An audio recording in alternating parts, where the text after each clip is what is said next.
The very first piece of media from the Sonic franchise that I recall interacting with was Sonic X. I remember it being a fairly enjoyable show, but have not watched much of it in recent years. The very first Sonic game that I had ever bought, owned, and played was Sonic Classic Collection for the Nintendo DS. It was nothing more than a simple collection of all the classic Sonic games on the Genesis, plus their and Knuckles variants.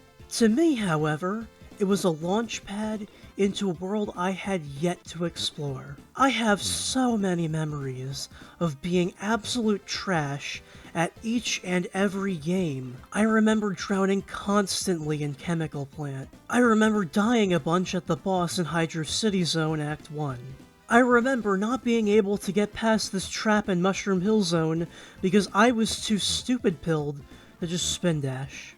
It was pretty difficult, but I still had a lot of fun with it.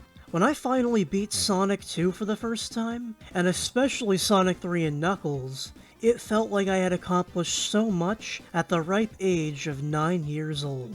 These experiences really piqued my interest in the series, and led me to still remaining a fan all these years later. I like Sonic the Hedgehog a lot.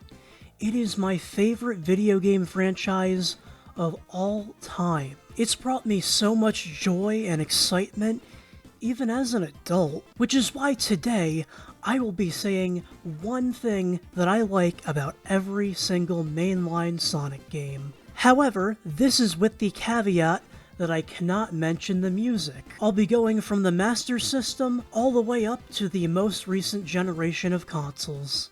Sonic the Hedgehog 8-bit. I like the unique levels this version introduced in comparison to the 16-bit version. It's almost like it's from an alternate reality. Sonic the Hedgehog 16-bit. I like Starlight Zone. It feels like an antithesis to most of the zones in this version, of which have mostly Mario-esque level design that doesn't take full advantage of Sonic's moveset. In contrast to that, Starlight Zone fully takes advantage of Sonic's moveset and excels in doing so. Sonic the Hedgehog 2, 8-bit.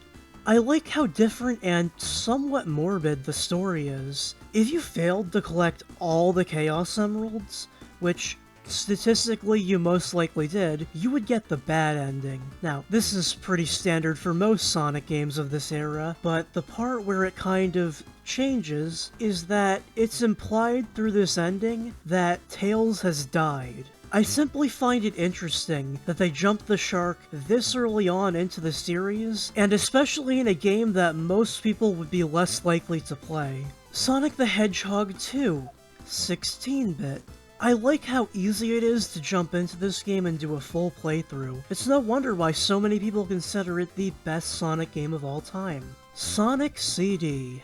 I like jumping through the past, present, and future in one level. It adds a lot more to the exploration of the levels and the overall world building of Little Planet. I always find it really fun to see what the good future variant of each zone looks like and just explore the scenery. Sonic 3 and Knuckles. I like the transitions between each level. It makes the entire game feel more grand and joined together. It's like you're going on one big journey, instead of through a bunch of zones that don't really feel the most connected. Sonic 3D Blast. I like the special stages in the Saturn version. It's a bit jarring to go from the pre-rendered sprites to a fully 3D rendered environment, but it's fun. Controls are a bit slippery, but it's fun. Sonic Adventure. I like Sonic's moveset. Similar to Mario 64, it gives you enough freedom to basically do whatever you want. If you want to skip a certain section, the moveset allows you to do that, and it also rewards you for thinking outside the box. This is something I always appreciate in games, and especially 3D platformers. I think that when you give the player this level of freedom, it can also open the door to tons of replay value, which I believe is the best feeling a game can offer. Sonic Adventure 2. I like the Knuckles and Rouge levels quite a bit. I honestly find it really satisfying to explore these massive playgrounds, and don't mind getting a worse rank because of it. Alternatively, I also feel that it can be fun to use said knowledge of these levels to complete them as fast as possible, similarly to Sonic's levels in general. Sonic Heroes. I like the boss battles that pit two teams against each other. I've always really enjoyed this line from Vector. Who's this fraud? And this exchange from Team Sonic and Team Rose. Amy, what are you doing here?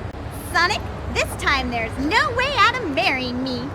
Shadow the Hedgehog. I like Expert Mode. It provides a great mix of high-speed platforming and gunplay without the boring, tedious missions in the main game. Sonic the Hedgehog 2006. I like this one cutscene where Shadow uses Chaos Control to kick the shit out of Silver. Like those of you who are familiar with this scene, I first became aware of it in Clement J64's review of Sonic 06. But even ignoring that, there are also several other unintentionally funny cutscenes caused by the limited motion capture animation.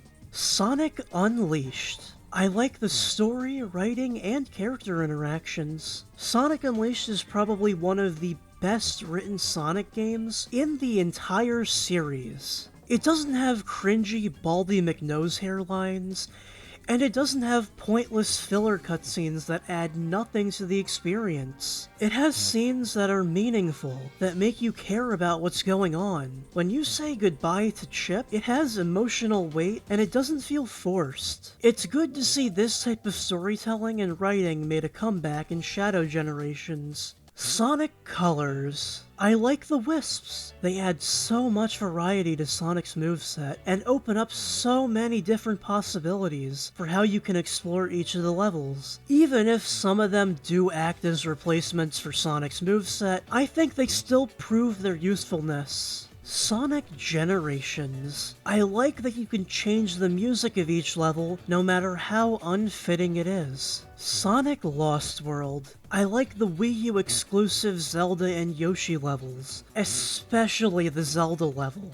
As a kid, I would always go into the Zelda level and explore the entire landscape. It was fun seeing all the Easter eggs and secrets left around the level using the unique moveset of Sonic Lost World.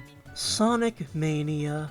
I like Press Garden Zone. Of the new zones introduced in Mania, I didn't see this one get talked about a whole lot in comparison to the others, which is a shame because of how beautiful it is. Act 1 is this bustling newspaper factory with badniks that come out of ink jars, disappearing typewriter blocks, and conveyor belts that are used in super clever ways that expose certain pathways you wouldn't have found otherwise. Then there's Act 2, which is this beautiful garden with lots of sakura blossoms and snow. There are many traps and enemies that complement this change in tone and scenery. Shooting Asterons, wood-cutting machines, and snowblowers that freeze you upon touching them. The level then finishes off with this fight against the Heavy Shinobi, which may be simple, but it features some references to the Sega game Shinobi, which I didn't pick up on at first, due to how less in-your-face it is. It's pretty much just the sound effects and the attacks it performs. Sonic Forces. I like the character customization you get with the original character. Unlocking each outfit via the in-game achievements gave me a lot of reason to replay levels. It gave me reason to try on and test out each Wispon to see which one offered the best results. It also allowed me to create either abominations or cunty divas with the outfits. Sonic Frontiers. I like messing around in the open world and completing the admittedly simple tasks and missions. There's just something weirdly therapeutic about doing so, even if I know it isn't the most complex. Sonic Superstars. I like the animation and designs of the main cast. They capture a lot of the energy found in Tyson Hesse's animations for Sonic Mania, which I feel was the best move they could have taken.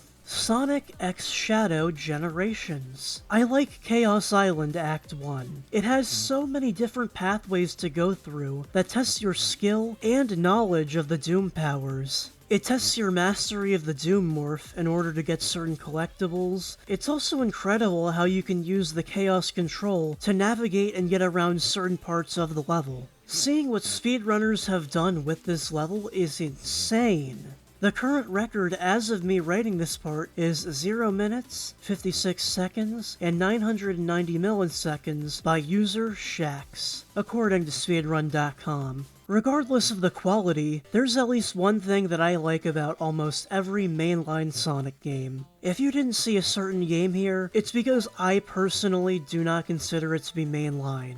And you know, hey, maybe one day I could do a video talking about those games and what I like about them. So, did you agree with me? Did you disagree? I don't really care that much, but it's what you have to do if you're a professional YouTuber. Happy 35th birthday, Sonic. Hopefully we have 35 more. Or something. Sonic the Hedgehog, what I liked about the mainline games. Out.